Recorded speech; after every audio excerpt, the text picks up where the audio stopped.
Mesdames et messieurs, bonjour. Bienvenue dans notre chaîne Quelles Informations. Donc, tout d'abord, je vous invite tous à s'abonner dans notre chaîne et d'activer l'alarme pour que vous puissiez voir nos vidéos à temps. Donc, aujourd'hui, nous allons faire une petite formation. Donc, avant de commencer, donc, vous devez savoir, comme nous avons déjà cité notre première vidéo, que dans notre chaîne, nous ciblons trois catégories. Donc, toujours, ce sont des élèves de niveau secondaire, les élèves ou bien les étudiants d'enseignement supérieur, et troisièmement, donc, les professionnels cadres et ingénieurs, donc les ingénieurs, techniciens, etc. Alors, pour la formation d'aujourd'hui, donc, c'est une formation pour deux catégories. Donc, les deux dernières catégories donc, seront vraiment intéressés par cette formation, donc à savoir les professionnels, donc les cadres et tout. Ensuite, les étudiants d'enseignement supérieur. Donc dans cette vidéo, nous allons faire, comme j'ai dit, une petite formation, donc dans l'objectif de définir c'est quoi la qualité, quelle est la relation entre la qualité et l'économie de la qualité, c'est-à-dire les coûts relatifs à la qualité, donc les coûts de la qualité, les coûts d'obtention de la qualité, etc. Donc je vous invite autrefois à s'abonner dans notre chaîne et maintenant on va commencer notre première formation. Donc tout d'abord, nous allons besoin de définir c'est quoi la qualité. Donc la qualité, on peut définir la qualité selon la norme 8402 comme étant un ensemble des caractéristiques d'une entité qui lui confère l'aptitude à satisfaire des besoins exprimés et implicites. Donc dans cette définition-là, on peut citer trois mots. Donc il y a les besoins exprimés, les besoins implicites, il y a aussi le mot satisfaire. On peut définir aussi la qualité comme étant, et selon bien sûr une norme japonaise 28001, comme étant un ensemble de moyens pour produire de manière économique des produits et des services qui satisfaisent les exigences des clients. Donc la mise en œuvre d'une gestion efficace de la qualité nécessite la coopération de tout le personnel de l'entreprise. Alors pour cette deuxième définition, on va souligner les mots suivants. Donc on va signer le mot produit, service, le mot satisfaire, exigence des clients, etc.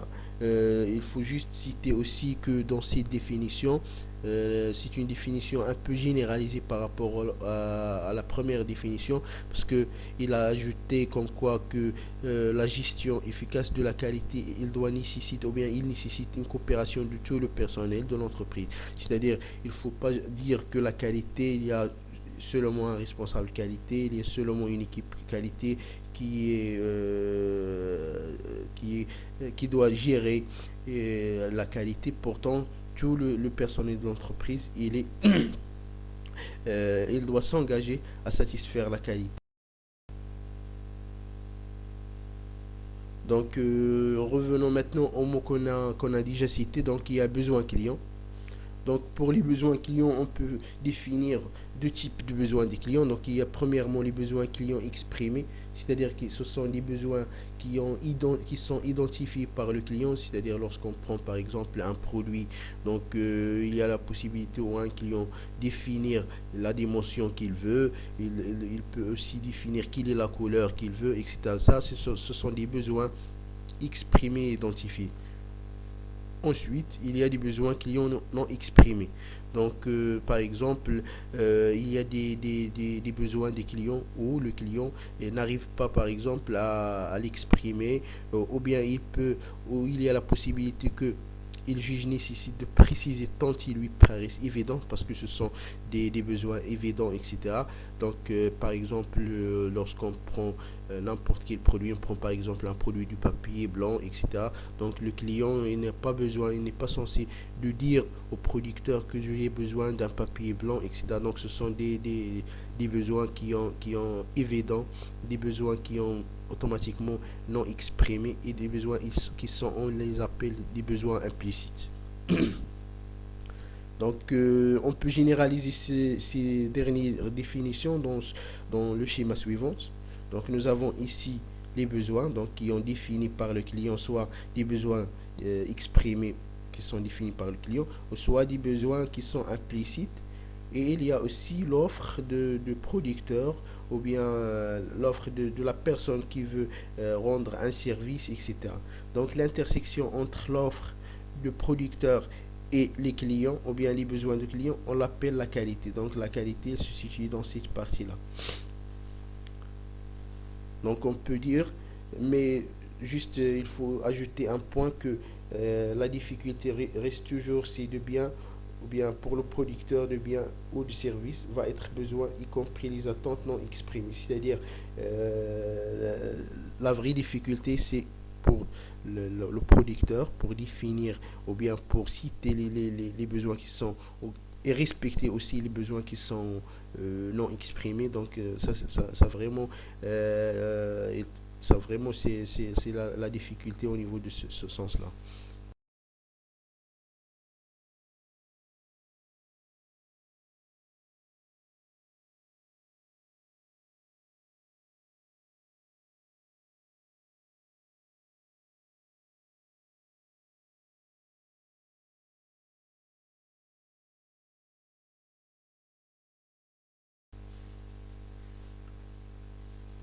Donc, prenons maintenant un exemple. Donc, on peut dire qu'il y a toujours un décalage entre la demande du marché, donc ce qu'il demande le client, etc. Il y a aussi entre l'identification par le marketing, parce que le marketing, ce sont le service qui définit ou bien qui identifie ces exigences non exprimées, etc. Il y a aussi les spécifications des bureaux d'études ou bien le concepteur, donc il y a des spécifications techniques, etc. Et ensuite, le produit final existe fréquemment. Donc il y a toujours des décalages entre ces trois ou bien quatre catégories, donc qui est en train de généraliser la définition globale de la qualité. C'est pour ça, on peut dire que nous avons trois catégories, donc il y a toujours les besoins, donc les besoins qu'on a déjà définis, les besoins explicites et les besoins implicites. Il y a aussi la réalisation ou bien le producteur, le fabricant, etc. Et il y a aussi les spécifications techniques. Donc il y a toujours des spécifications techniques, des normes de produits, des exigences qui entrent dans les normes, etc. Donc dans le cas où il y a les besoins qui n'ont pas en interaction entre les deux parties. Donc ce sont insatisfactions. Donc c'est automatiquement on entre dans la zone de l'insatisfaction des clients. Donc automatiquement nous allons on va avoir un client ou bien des clients qui ne sont pas satisfaits. Si par exemple notre offre ou bien le producteur a dépassé les besoins et les spécifications techniques, donc on parle de la surqualité ou bien le gaspillage. Et enfin, si par exemple il y a des spécifications où les clients ne veulent pas et même le producteur ne veut aussi pas, donc automatiquement on parle de double illusion. Donc et voilà, donc la qualité c'est l'intersection entre ces trois parties, donc dans la zone blanche. Et voilà.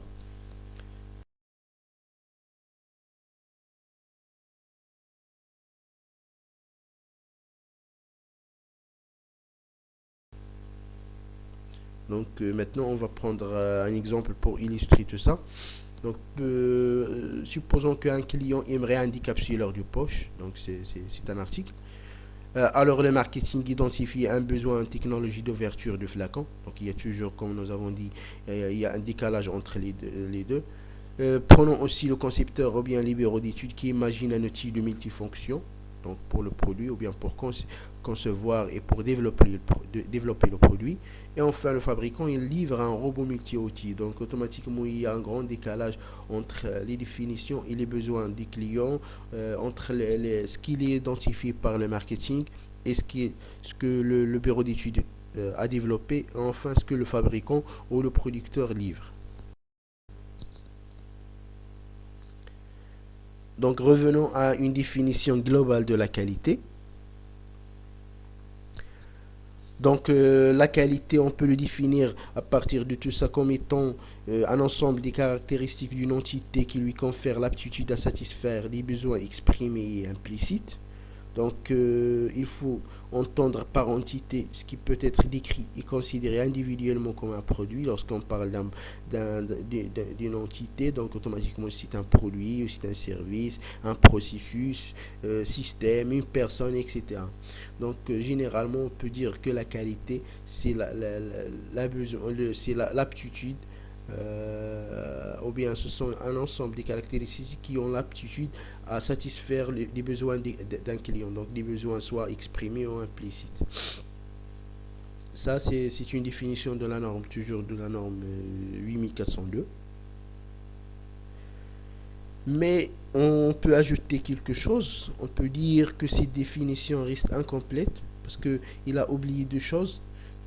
Donc avant de passer au truc qu'ils ont oublié par cette norme, donc on peut avoir la possibilité où un client par exemple il est satisfait de ses exigences techniques, etc. Pourtant il y a des autres exigences qui ne sont pas satisfaites, par exemple le délai de livraison. Parce qu'on pourra avoir un client où il est satisfait, pourtant la livraison avec retard, donc automatiquement il y a une insatisfaction.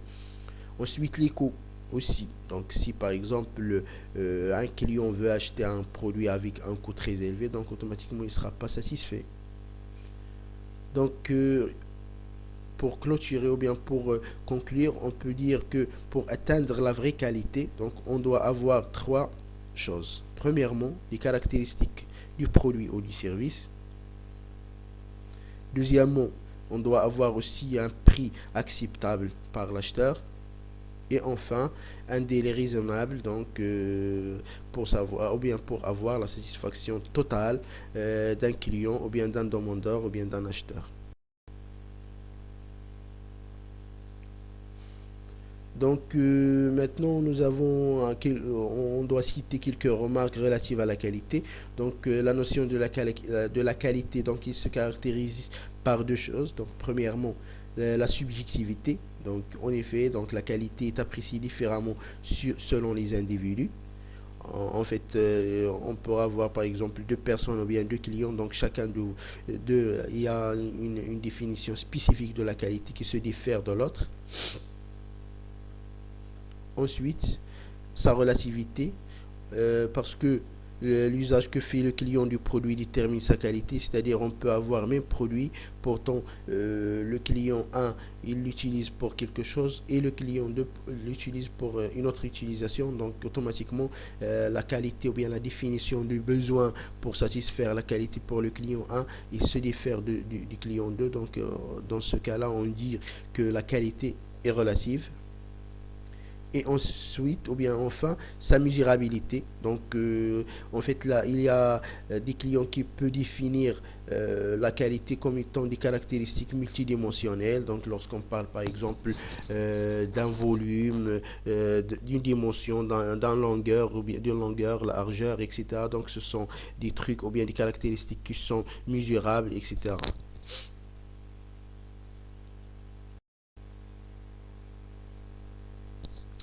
Donc nous avons ajouté quelques points, quelques autres points pour arriver à la satisfaction des clients. Donc on peut dire que la qualité d'un service ou d'une service, c'est le mélange entre service et production. Il s'apprécie par la qualité de l'accueil physique. Donc lorsque par exemple le fabricant il accueille le client physiquement, il accueille le client avec bien sûr avec un accueil qui satisfait le client, etc. Donc on parle de la qualité. On parle aussi de la qualité de communication ou bien téléphonique, parce que par exemple on peut avoir quelqu'un qui peut rendre un service ou bien un commercial qui mal communiqué dans le téléphone avec un client, donc automatiquement on aura une insatisfaction. On peut dire aussi que s'apprécie par les réclamations. Donc un client ou bien un producteur qui traite les réclamations avec rigueur, avec des plans d'action, avec un échange avec le client, etc. Donc automatiquement il y aura une satisfaction du client. Satisfaction du client partout, donc il englobe tout ça. Et aussi l'association des clients au projet. Donc ça entre aussi dans le développement de l'organisme ou bien du service, parce que parfois on aura besoin pour satisfaire le client de l'intégrer dans notre projet, dans le développement, etc. Donc on utilise pour répondre aux attentes des clients la méthode de conception à l'écoute du marché, donc qui se propose d'identifier trois sortes de besoins. Donc les besoins explicites, les besoins implicites et les besoins latents. Donc maintenant, on va voir quelques autres définitions relatives à la qualité. Donc premièrement, la politique qualité. Donc pour la politique qualité, généralement, on va traiter ça en détail dans la formation relative à la norme ISO 9001 et l'ISO 14001, donc surtout l'ISO 9001 version 2015 pour définir c'est quoi la politique qualité. On va rédiger tous ensemble un exemple d'une politique qualité, etc. Donc on peut définir la politique qualité comme étant l'ensemble des orientations et objectifs généraux d'un organisme concernant la qualité tels que sont exprimés formellement par la direction générale au plus haut niveau. Donc la politique qualité, vous pouvez dire que c'est le premier document à respecter, c'est le premier document qui dirige un système de qualité dans un organisme, donc dans laquelle on cite quelles sont les orientations, quelles sont les stratégies de l'organisme, quels sont les engagements de la direction pour satisfaire ou bien pour atteindre ses objectifs, etc. Donc la politique qualité est un élément de la politique générale définie par la direction. Donc c'est une exigence de la norme donc, qui se situe dans le chapitre 5 relatif à leadership. Donc on va voir ça en détail comme j'ai dit dans la norme ISO 9001 version 2015. On peut définir la maîtrise de la qualité, c'est l'ensemble des techniques et des activités à caractère opérationnel utilisées en vue de répondre aux exigences relatives à la qualité. Donc pour maîtriser la qualité, il nous faut des techniques, il nous faut des activités, il nous faut des procédures, il nous faut des instructions, etc. Tout ça, ça entre dans la maîtrise qualité. Donc il consiste en des essais effectués pendant et après la production. Par exemple, pour le cas de la qualité de produit, donc ce sont un ensemble aussi de tests et des vérifications pour s'assurer de la conformité du produit, soit aux exigences techniques, soit aux exigences de la clientèle, etc. Donc généralement aux exigences de la qualité. Donc le but de la maîtrise qualité, c'est d'éliminer les non-conformités et s'assurer que nous livrons juste un produit conforme ou bien un service conforme qui satisfait le besoin de nos clients. Donc, passons maintenant à une partie qui est l'indispensabilité qualité. Donc, la qualité, il est indispensable aux producteurs avant de l'être pour les consommateurs. Justement, en fait, lorsqu'on parle par exemple d'un producteur qui produit un produit avec des non-conformités, etc., automatiquement, il y a une perte des clients parce que les clients peuvent aller dans des autres fabricants. Donc, c'est pour ça qu'on dit que la qualité est indispensable pour le producteur plus que pour le client. Donc, parce qu'on est dans un marché de compétitivité, à la productivité, au rendement, parce que comme j'ai déjà dit ou bien comme on a déjà cité, donc s'il y a surqualité, donc il y a toujours du gaspillage, etc. Donc automatiquement le fabricant ne peut pas entrer dans la compétitivité. Donc on ajoute aussi que la qualité ne peut se chiffrer qu'au coût de la non-qualité. Donc on va voir ça dans cette formation en détail pour savoir que les coûts ou bien on peut généraliser le coût global de la qualité dans deux choses, donc le coût de la non-qualité, c'est-à-dire le gaspillage, les frais qu'on gaspille ou bien qu'on perd s'il y a de la non-qualité, et aussi les coûts de l'obtention de qualité. Mais dans cette formation-là, on va démontrer tous ensemble que les coûts de l'obtention de qualité sont très très négligeables devant le coût de la non-qualité. En effet, donc fabriquer une unité mauvaise coûte plus double d'une unité bonne. Parce que s'il est définitivement rebuté, donc il faut en fabriquer une autre. Donc automatiquement, nous avons, comme j'ai dit, un gaspillage parce que nous fabriquons deux fois pour livrer une seule fois et pour remplacer le premier. Et aussi, même si par exemple, s'il demande des retouches, etc., donc il y a toujours des coûts. Donc, on peut généraliser ça en disant que la non-qualité coûte d'autant plus cher qu'elle est détectée tardivement. Parce que lorsqu'on, par exemple, nous avons une chaîne de production, tant que on détecte l'anomalie ou bien la non-conformité tardivement, tant que nous avons plus de pertes, plus de gaspillage, etc., plus de coûts très élevés de la non-qualité. Au pire, c'est une réclamation client qui révèle le manque de qualité. Parce que, par exemple, s'il y a une détection tardive d'une non-conformité jusqu'à par exemple la réclamation d'un client, donc il y a des conséquences graves. Par exemple, on peut avoir la perte du client, on peut par exemple avoir, ou bien on aura obligé de faire un retour de la marchandise et de faire une relance, etc., de la commande, et peut-être on annule la commande définitivement. Peut-être on peut arriver même à payer des pénalités, etc., avec le client. Donc, à partir de ça, nous avons un grand intérêt de maîtriser la qualité le plus en amont possible. C'est-à-dire d'éviter de détecter la qualité tardive. Donc maintenant, on va parler un petit peu de l'historique ou bien l'évolution de mise en place d'un système qualité. Donc la première étape, c'est le contrôle. Donc le contrôle, déjà, on peut le définir comme étant une démarche traditionnelle de mise en place d'un système qualité. Donc contrôler un produit, vérifier la conformité d'un produit ou bien d'un service, etc. On peut le définir aussi comme étant la comparaison entre ce qui est réellement et l'état idéal, ou bien et l'objectif à atteindre. Donc c'est une comparaison entre un objectif fixé ou bien un résultat escompté et l'état réel. Donc la différence ou bien la comparaison, c'est le contrôle. Donc pour réduire ce coût, donc les coûts de la non-qualité, donc nous avons des méthodes statistiques qui ont été développées. Donc par exemple, un barème indique que le lot entier est accepté ou refusé, c'est le niveau de qualité accepté.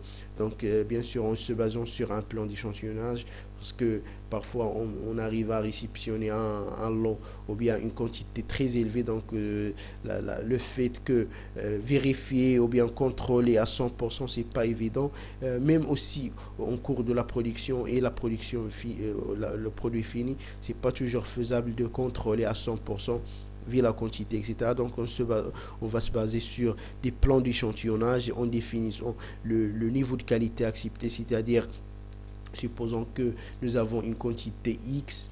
Donc à partir du plan d'échantillonnage, on peut déterminer la, la quantité alpha à contrôler, ainsi la quantité si la quantité bêta par exemple, si on le dépasse, on doit accepter ou on doit refuser le lot. Si par exemple bêta inférieur à une valeur définie, donc on accepte le lot, donc au lieu de contrôler le lot tout entier. Donc la deuxième étape, c'est la maîtrise de la qualité. Donc la maîtrise de la qualité, c'est filtrer la production et retenir les mauvaises pièces. Pour prétendre maîtriser la qualité ne suffit pas. Donc la maîtrise de la qualité ne suffit pas, car la qualité ne naît pas du contrôle, mais au moment de la fabrication. C'est-à-dire lorsqu'on parle ou bien lorsqu'on détecte une anomalie ou une non-conformité lors du contrôle, donc c'est trop tard, parce que nous avons déjà fabriqué cette pièce ou bien ces pièces. Donc nous allons obliger soit de les retoucher, soit de l'isoler définitivement. Donc le contrôle idéal serait un contrôle à 100%, peu coûteux. Donc la solution, c'est de contrôler à 100%, ce qui est coûteux, ce qui est impossible, ce qui est parfois il demande assez de temps, etc. Donc le contrôle idéal serait un contrôle à 100% coûteux. Donc on peut penser à deux ou bien trois trucs. Donc premièrement, le contrôle successif. Donc le contrôle successif, mais le problème de cette méthode-là, c'est qu'il y a une absence d'objectivité au contrôle. C'est-à-dire on peut parfois, on arrive à ne pas savoir même c'est quoi l'objectivité de contrôle. Donc soit l'autocontrôle, Donc, il y a des avantages aussi pour l'autocontrôle. Déjà, l'autocontrôle, c'est le contrôle en cours, par exemple, lorsqu'on parle de la production dans une machine, etc. Parfois, l'opérateur, au cours de passation de produits, il contrôle chaque pièce, etc. Donc, il y a toujours un feedback immédiat. Mais il y a aussi des inconvénients parce que la tolérance envers soi-même, erreur inconsciente. Donc, même la tolérance aussi, ça sera difficile à déterminer la tolérance parfois parce que le fait de contrôler plusieurs articles, ça arrive même à nuire parfois, etc. On parle aussi de ce qu'on appelle la Pokayoke. Donc, la Pokayoke, c'est un dispositif anti-erreur, donc avec laquelle on peut l'installer par exemple dans une machine pour détecter ou bien pour détecter où il y a une erreur, etc. par contact, pour test présence soit automatisé, etc. Donc le comptage pour contrôle de quantité et ponctuation pour le respect de l'ordre ou bien séquence. Ainsi, nous allons besoin de ce qu'on appelle le contrôle préventif, c'est-à-dire de faire des contrôles avant même la production en utilisant bien sûr plusieurs méthodes. On peut utiliser plusieurs méthodes qu'on va les développer aussi dans les prochaines formations parce que nous avons programmé ou bien aussi les outils préventifs, donc tout ce qui est SPC ou bien MSP. Donc SPC, c'est un outil statistique qui s'appelle Statistical Process Control. En français, c'est la maîtrise statistique des procédés. Donc c'est une méthode où on se base sur la mise en place de la MSP, des cartes de contrôle, etc. On peut appliquer aussi les 5M en analysant les causes relatives au matériel, au milieu, méthode, main-d'œuvre, etc. pour définir donc le fait que maîtriser les causes, donc automatiquement on peut éviter l'apparition d'une anomalie ou bien d'une non-conformité. On peut aussi utiliser des autres méthodes 5S, Pareto, etc. Donc on va développer tout ça dans les prochaines formations.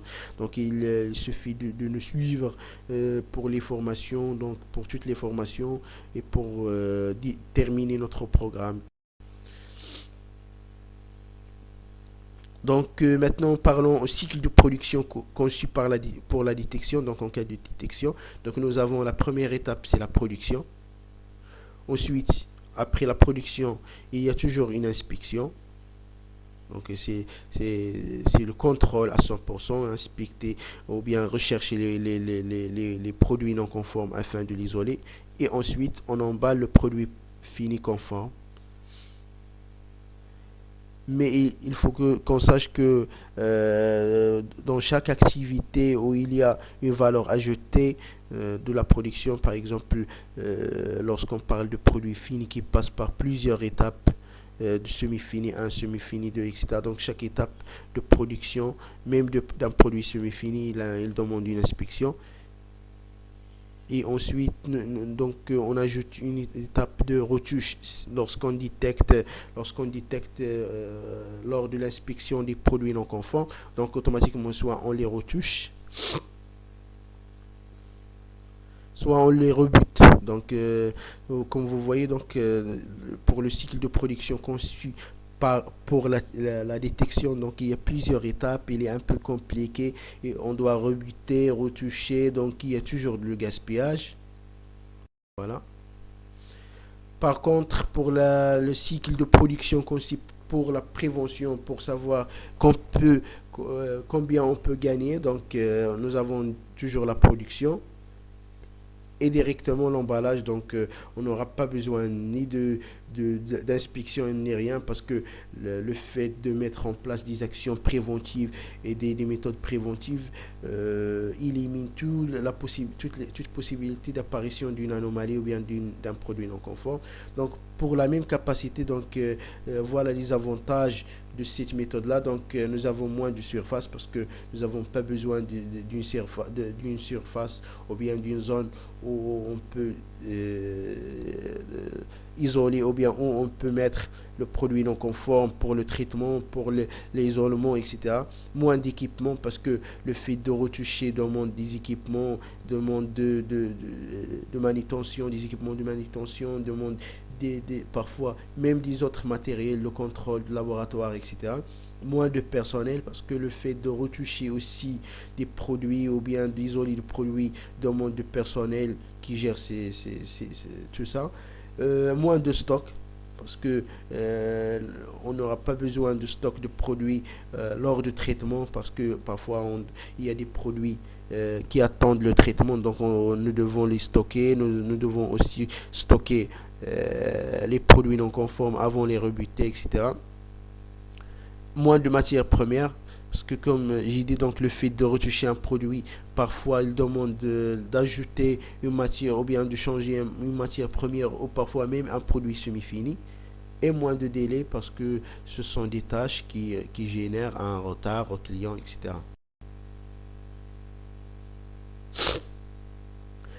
La troisième étape, donc, c'est l'assurance qualité. Donc, l'assurance qualité doit donner confiance au client. Donc, il démontre la maîtrise des 5 M. Donc, les 5 M aussi, c'est une partie qu'on va détailler dans les prochaines formations. Donc, c'est une méthode d'analyse des causes d'une anomalie ou bien d'un sujet quelconque en se basant sur 5 M, 5 critères. Donc, premier M, c'est relatif à main-d'œuvre, puis matériel, milieu, méthode, et bien sûr, donc voilà, et on apporte les preuves. Donc, on peut définir en général l'assurance qualité comme étant si on écrit ce qu'on fait, on fait ce qu'on écrit. Donc, si c'est une procédure rédigée, ce sont les documents rédigés. Le fait de respecter ce qui est écrit, donc automatiquement, il nous assure que l'on ne tombe jamais dans des non-conformités ou bien que la fréquence d'apparition des non-conformités, ce sera très mineur. Donc, en gros, on écrit ce l'on fait, on fait ce qu'on écrit, l'on vérifie que ce qui est écrit est fait. Donc, ça, c'est l'assurance qualité. Donc, l'aboutissement de l'assurance qualité et la certification. Donc, par exemple, si un organisme ou une entreprise arrive à mettre l'assurance mettre un système pour assurer la qualité, donc l'aboutissement, ou bien on aboutit à une assurance qualité, une certification, etc. Et la reconnaissance externe du système qualité, parce que le fait de certifier un organisme montre qu'il y a plusieurs exigences de la norme ou bien des normes des familles des normes qui sont respectées aussi dans cet organisme, et aussi il donne l'assurance comme quoi que cet organisme respecte ses clients, respecte les méthodes qui sont planifiées pour arriver ou bien pour produire cet article.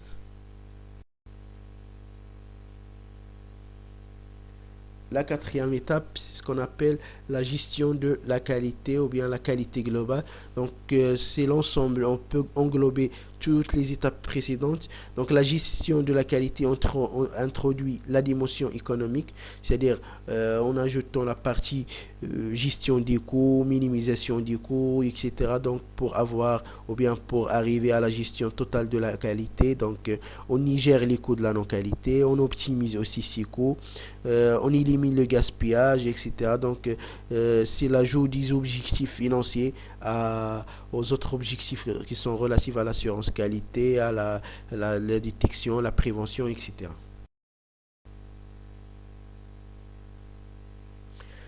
Donc, la cinquième étape, c'est la qualité totale. Donc, presque la même chose que l'étape précédente. C'est toujours en englobant les étapes précédentes. La qualité totale établie des relations clients-fournisseurs et des partenaires internes et externes. Donc, c'est de généraliser tout ça en ajoutant la relation avec non seulement les clients et fournisseurs et partenaires, mais on parle de la nouvelle notion de la norme, ce sont les parties intéressées, donc toutes les parties intéressées qui ont relative ou bien qui ont une relation avec l'organisme, soit des parties intéressées internes comme les salariés, les employés, etc., la direction, etc., ou bien des parties intéressées externes, donc les fournisseurs, les partenaires, les sous-traitants et les autres partenaires. Donc voilà, c'est total. Maintenant, on va passer au coût de la qualité pour savoir quels sont les coûts de la qualité. Donc, nous avons premièrement d'éco. Donc, on peut distinguer plusieurs types d'éco. Donc, ce sont premièrement des échos de prévention, c'est-à-dire le coût des méthodes qui sont mises en place pour prévenir ou bien l'ensemble des coûts qui demandent pour mettre des actions pour la prévention, pour éliminer les causes de la non-conformité. Aussi, il y a les coûts de l'évaluation, donc les coûts par exemple de laboratoire, de contrôle, d'évaluation de la conformité, etc. Les coûts de défaillance, donc généralement pour les coûts de défaillance et de non-conformité, c'est-à-dire par exemple un produit non conforme, etc. Donc on peut distinguer deux types, donc ce sont des coûts de défaillance interne, parce que lorsqu'on par exemple détecte une anomalie ou bien un produit non conforme en interne, donc ça entre dans les coûts de défaillance interne, les coûts de défaillance interne, et aussi lorsqu'on par exemple on livre un produit non conforme et que le client ne fait un retour, donc ça entre dans les défaillances externes, etc. Et il y a aussi des coûts indirects qui sont un peu difficiles à calculer, par exemple la perte de l'image de l'organisme, la perte des clients. Donc maintenant on va détailler chaque type d'éco. Donc pour l'éco de prévention, donc on peut dire que les programmes relatifs à la qualité, par exemple, lorsqu'on met des pokayoke pour anti-erreur ou bien qui corrigent une pièce lors de la production, etc. Donc ça entre aussi dans l'éco de prévention. Lorsqu'on, par exemple, met un système de résolution de problèmes, on va voir aussi les méthodes de résolution de problèmes, tout ce qui est principe PDCA, etc. Lorsqu'on, par exemple, met des plans de qualité, par exemple, soit par exemple au niveau documentaire, soit par exemple des plans à suivre, etc. Donc ça entre dans la prévention parce que ce sont des actions qui l'ont mis avant bien sûr l'arrivée à un problème ou bien à une non-conformité, mais on réagit beaucoup plus sur les causes de la non-conformité et non pas de la non-conformité ou l'anomalie. Aussi, on peut avoir les coûts de formation parce que parfois nous aurons besoin de former soit les agents de contrôle, soit les intervenants de qualité, etc. Donc ça aussi a un coût, donc ça entre dans les coûts de prévention de la qualité. Les coûts aussi de la mise en place et maintien du système qualité. Supposons par exemple qu'une société veut mettre un système suite à des exigences ou bien suite à une norme, etc. Donc ça aussi entre dans les coûts de prévention. Par exemple, lorsqu'on parle de la certification ISO 9001 ou une autre norme de produit, etc. Donc, il demande assez de diagnostic, il demande assez d'équipement, assez de main-d'œuvre, etc. Donc, ça entre aussi dans la mise en place ou bien dans les coûts de prévention. Nous avons aussi l'utile faisabilité. Parfois, il y a des sociétés qui essayent, surtout par exemple des sociétés qui ont des concepteurs ou bien qui ont un bureau d'études qui étudie la faisabilité d'atteindre un objectif ou bien d'améliorer la qualité de produit aussi. Donc ça entre dans l'écho de la prévention de la qualité. Aussi la vérification de la conception, donc c'est l'étape qui suit la faisabilité au niveau de conception. Donc la vérification de conception, parfois on aurait besoin de faire ou bien de faire des contrôles dans un laboratoire externe pour homologuer le produit, etc. Ça entre aussi dans la vérification ou bien dans les coûts de prévention.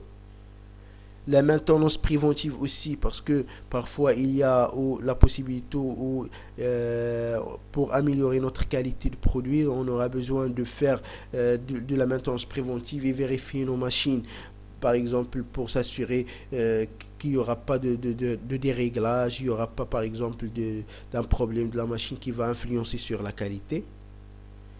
L'évaluation des fournisseurs, parce que il y a plusieurs sociétés qui organisent des audits fournisseurs, qui se déplacent même aux fournisseurs pour voir la qualité de la matière première ou bien de l'un des consommables livrés par un fournisseur. Donc aussi, ce sont des coûts de prévention.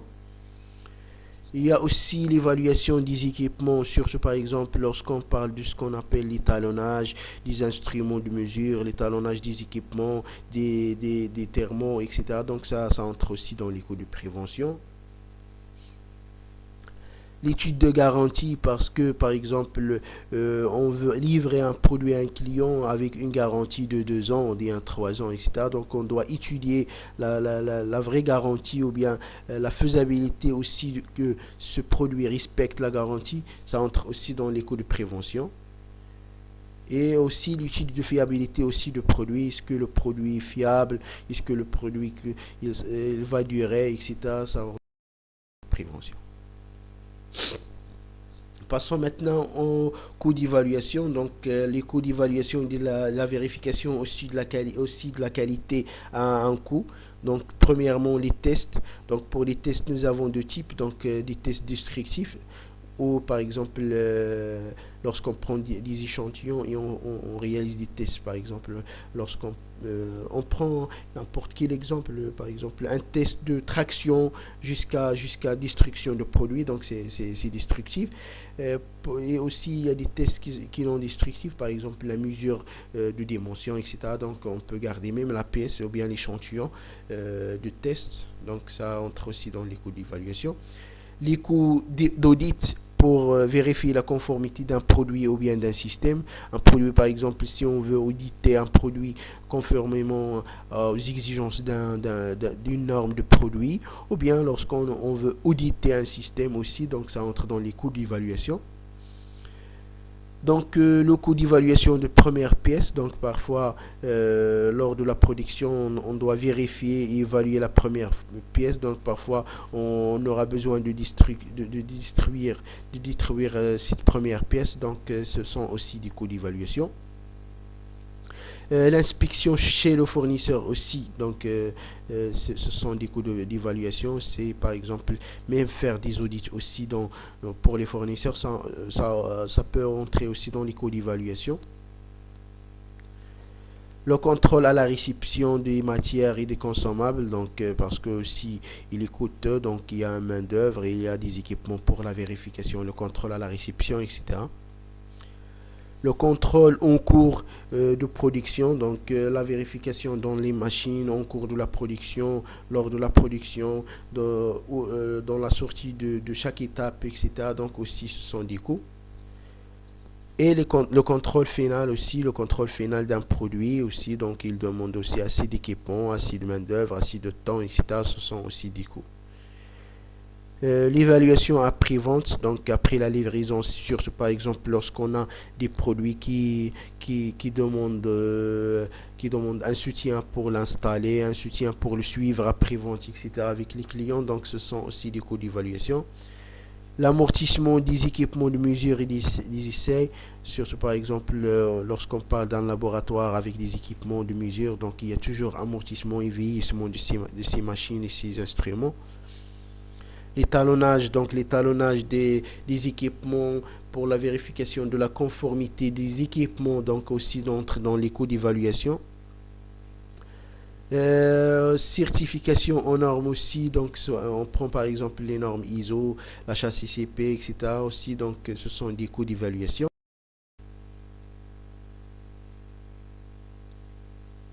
Donc maintenant on passe au coût de défaillance interne. Donc comme j'ai dit, donc il y a toujours deux types de défaillances, donc soit des défaillances internes ou externes. Donc ce sont par exemple pour les défaillances internes, donc le coût d'investigation, donc l'investigation, bien l'inspection des produits non conformes lors de la production avant la livraison, donc ça entre dans les défaillances ou bien les coûts de défaillance interne. La manutention, la manipulation aussi des produits non conformes. Pour isoler par exemple un produit, nous avons besoin d'un Clark, d'un carburant de Clark, etc. pour manutentionner ces produits, donc ça entre dans les coûts de défaillance interne. Le transport aussi, si dans le cas où on a besoin de transporter un produit non conforme à une autre zone ou bien à une autre unité pour faire le traitement, etc. Donc ça entre aussi dans les coûts de défaillance interne. Le stockage, parce que on va voir ça aussi en calculant le coût de stockage, le stock de sécurité, etc. Le fait de stocker un produit mort ou bien un produit non conforme, ce sont des coûts qui sont très élevés aussi. la reprise aussi, donc les réparations aussi, donc les dispositions des produits aussi, les coûts des rebuts pour non-qualité aussi, donc comme j'ai dit, donc le fait de fabriquer de produits ou bien un produit non conforme coûte plus cher que produire un produit conforme dès la première fois. Donc les coûts de rebut, donc aussi ce sont les vrais ou bien les coûts où ils sont élevés, donc les coûts de non-rebut ou bien des rebuts. Le temps d'arrêt aussi, parce que le fait d'arrêter ou bien d'arrêter un opérateur ou bien de laisser un main-d'œuvre travailler dans les retouches, etc., au lieu de produire un produit conforme, aussi ça entre dans l'arrêt. Donc parfois, on a besoin d'arrêter une machine lors de la détection d'une anomalie, aussi ça entre dans le temps d'arrêt. Donc automatiquement aussi, ce sont des coûts de défaillance interne. Et la mise en route pour retoucher ou bien pour que le produit soit conforme après la détection de l'anomalie, et la réparation d'outillage et d'équipement, donc la maintenance et la réparation d'outillage pour se conformer ou bien pour que le produit soit conforme, ça entre aussi dans les coûts de défaillance interne. Passons maintenant aux coûts de défaillance externe. Donc, lorsqu'on a des retours de clients, les retours du produit de clients, donc ce sont des défaillances externes parce qu'on aura besoin de reproduire ou bien on a besoin de rebuter les retours. Donc, ce sont des coûts élevés aussi. Les frais transférés, donc si par exemple il y a un contrat avec un client où on peut transférer des frais, etc., lors de la détection d'une anomalie. Les pénalités, parce que parfois dans les contrats aussi, on signe avec les clients comme quoi si nous avons livré un produit non conforme, on doit payer des pénalités parce que le client aussi peut-être, il peut avoir aussi des exigences avec un autre client. Les coûts de transport parce que le fait de faire un retour externe, donc il demande le transport pour affecter ou bien pour activer le retour. La réduction du prix, parfois on arrive où on dit à un client donc vous acceptez notre produit s'il est non confort mais avec une réduction de prix de 5 ou bien de 10%, etc. Parfois la perte aussi de la commande parce qu'il y a des clients où ils annulent ou bien ils perdent la commande lorsqu'on le livre ou bien ils livrent des produits non conformes. Les frais juridiques, donc il y a aussi la possibilité ou bien de devoir payer des frais juridiques si on livre un produit non conforme. Les frais de garantie, parce que par exemple, supposons qu'on livre un produit à un client avec une garantie de 2 ans, etc., pourtant que le produit il ne dépasse pas même une année, etc., donc on doit payer des frais de garantie.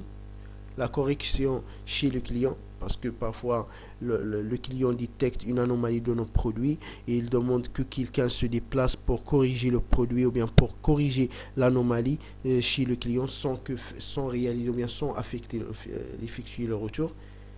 Et aussi l'administration des plaintes, ce qu'on appelle le traitement des réclamations, parce qu'il demande aussi un service de traitement des réclamations, donc il y a un engagement des plans d'action, etc. Donc ça entre dans les coûts de défaillance externe. Et finalement, nous avons aussi les coûts indirects. Donc, pour les coûts indirects, donc généralement, comme j'ai dit, donc ce sont des coûts où il est un peu difficile de les calculer. Par exemple, le retenu de paiement. Donc, par exemple, les pertes de clients. Donc, on ne peut pas calculer le coût des pertes de clients, le nombre de clients perdus, etc. Parce qu'on n'arrive pas à détecter si déjà nous avons perdu le client avec la cause de la non-qualité ou bien avec une autre cause, etc. Il y a aussi le redressement de l'image de l'organisme. Donc, il y a toujours la dégradation de l'image de la société, etc. Il y a toujours aussi parmi les coûts indirects le manque à gagner. Il y a les inventaires plus élevés, donc il y a toujours des inventaires soit en interne, soit en externe, donc aussi ils demandent du coût. Des coûts aussi relatifs à l'assurance, donc des coûts aussi relatifs à l'espace ou bien stockage, etc.